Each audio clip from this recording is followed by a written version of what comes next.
Hi hello, मी प्रियंका. तुमचं स्वागत आहे कोकणी व्लॉगर या यूट्यूब चॅनलवर. चला तर मग आजच्या व्लॉगला सुरुवात करूया. सॉरी, काल व्हिडिओ टाकता नाही आला कारण खूपच काम होतं घरी, त्याच्यामुळे. तर मी आज तुमच्यासोबत एक रेसिपी शेअर करते सँडविचची. तर बटाटा मी आधीच उकडून ठेवला होता कारण मला भाजी बनवायची होती. म्हटलं त्यातला एक बटाटा शिल्लक ठेवला होता कारण म्हटलं सँडविच बनवूया. कारण मी याआधी असं सँडविच कधी बनवलं नाही. म्हटलं बघूया कशी टेस्ट लागते, घरीच करून बघूया. तर मग इथे मी पहिल्या ब्रेडवरती शेजवान चटणी स्प्रेड करून घेतली आणि दुसऱ्या ब्रेडला टोमॅटो केचप लावलं आहे आणि त्यानंतर मग उकडलेला बटाटा, टोमॅटो आणि कांद्याचे स्लाईस असे लावून घेतले. हे सँडविच मी आमच्या दोघांसाठी तयार करते. त्या दोघांसाठी मी फक्त केचप लावूनच सँडविच तयार करून त्यांना फ्राय करून दिले.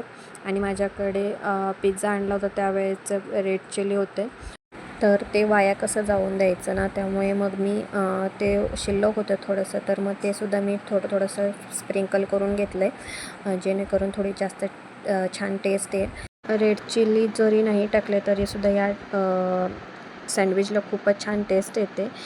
तुम्ही एकदा नक्की ट्राय करा.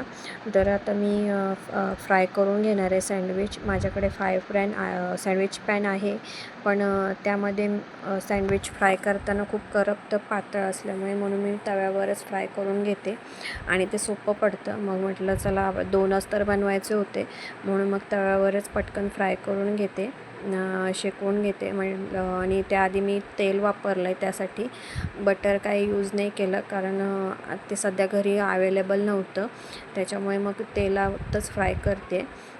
तर दोघांनासुद्धा सँडविच तयार करून दिलं होतं, श्रेयांला आणि छकुलीला साधं, कारण ते कांदा आणि टोमॅटोचे स्लाईस असलेलं सँडविच खाणार नाहीत, त्यामुळे दोघांसाठी साधं सँडविच तयार करून दिलं होतं. आणि हे 2 सँडविच हे आमच्यासाठी तयार करत होते. तर इथे छान खरपूस होईपर्यंत मस्तपैकी भाजून घेते आणि त्यानंतर मग माझं सँडविच तयार होईल. इतकं छान आणि जबरदस्त टेस्टी झालं होतं ना, काय सांगू. मलाच माझ्या हातची चव पहिल्यांदा आवडली सँडविचच्या बाबतीत, कारण मी सँडविच 2-3 प्रकारचे बनवलेत. याआधी कधी बनवले नव्हते, पण 2-3 प्रकारचे बनवलेत. त्यातलं फक्त मॅगी सँडविच मला खूप आवडायचं, पण हे मी पहिल्यांदाच बनवलं होतं बटाटा, टोमॅटो वगैरे टाकून, म्हणजे सॅलड सँडविच. तर खूप छान झालं होतं, टेस्टी. आम्ही दोघांनी पण मिळून खाल्लं आणि मी पुन्हा एकदा माझ्यासाठी एक्स्ट्रा बनवलं होतं हे गेल्यानंतर. त्यानंतर मग आमच्या इथे खालीच गाडी घेऊन आलं होतं फळांची, तर म्हटलं चला पेरू घेऊन येऊया कारण स्वस्त होते. मग ते पेरू घेऊन आलो आणि त्यानंतर मग आम्ही दोघींनी, छकुलीने मी दोघींनी खाऊन घेतले.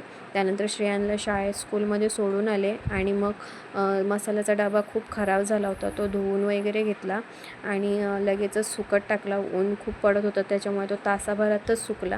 म्हटलं शाळेत जायच्या अगोदर सगळे मसाले व्यवस्थित भरून घेते. तर आता खूपच छान दिसत होता मसाल्याचा डबा, पण तो 2 दिवसातच माझा खराब होणार हे मला माहिती होतं. म्हटलं जाऊ दे, भरून घेतले मसाले. आणि त्यानंतर छकुलीचं हे असं मस्त खेळणं चालू होतं. काही ना काहीतरी तिच्या खेळण्यामध्ये नवीन कला ही दिसतच असते. प्रत्येक वेळेला नवीन नवीन गेम तिचे खेळले जातात. आता हा कोणता प्रकार आहे, मलासुद्धा अजूनपर्यंत खेळायला नाही गेले. 2-3 दिवस ती असंच खेळत आहे दादाने दाखवल्यामुळे. तर तिचं छानपैकी खेळणं चालू होतं. म्हटलं जेवणाची तयारी करून ठेवते आणि मगच श्रेयांला आणायला जाते.